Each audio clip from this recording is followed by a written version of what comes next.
You ask a simple question, nothing accusatory, nothing loaded.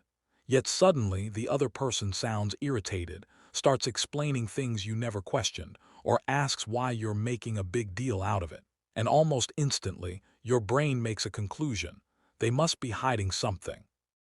But here's the problem with that assumption. Defensiveness is not proof of guilt. A person can become defensive even when they have nothing to hide.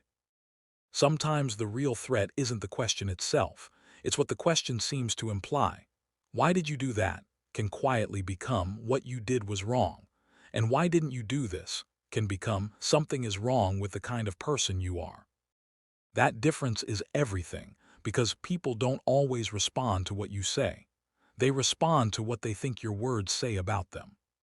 Imagine asking someone, "Why did you change your decision?" To you, it may be simple curiosity, but if they're already unsure about that decision, they may hear criticism hiding inside the question. Now watch what happens. Instead of answering, they start explaining. Then they add another explanation. Then they bring up three unrelated examples proving they usually make good decisions. You never asked whether they're a good decision maker. Yet suddenly, that's the argument they're having. This happens because some questions threaten more than a single action.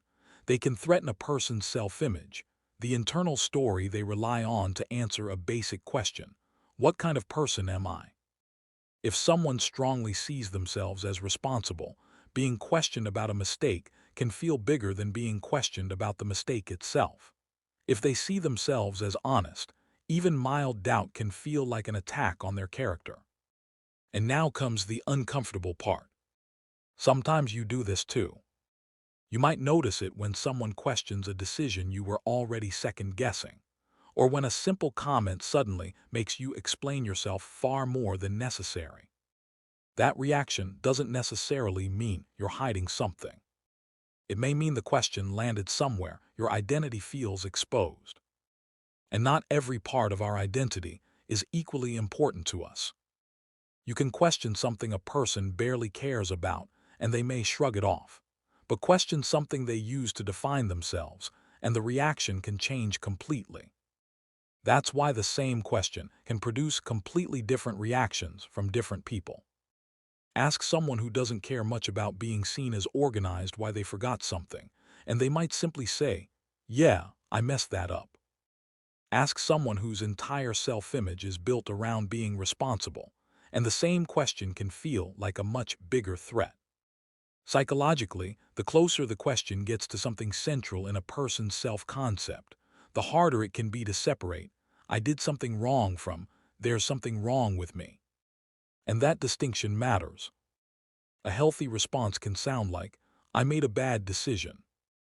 A threatened identity can turn that into, "If I made that decision, what does that say about me?"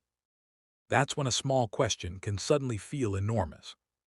The person isn't only protecting an action. They're protecting the identity built around that action. This gives you a much better way to read defensiveness, including your own. Don't immediately ask, "Are they lying?" Ask something more revealing. What exactly are they defending? If they're defending the behavior, they usually stay connected to what happened. They explain the decision, clarify the situation, or acknowledge what they could have done differently. But if they immediately start defending their character, "I'm not that kind of person, you know me. I always do this," the conversation has moved somewhere deeper. And the same test works when you're the one getting defensive. So defensiveness should never be treated as a guilt detector. It's a clue that something about the question feels threatening. Perhaps the behavior, perhaps the person's reputation, or perhaps an identity they work very hard to protect. Because the most revealing question isn't always, "Why are they so defensive?" Sometimes it's, "What part of themselves do they feel they have to defend?" And that's the difference between seeing defensiveness as proof and understanding it as psychology.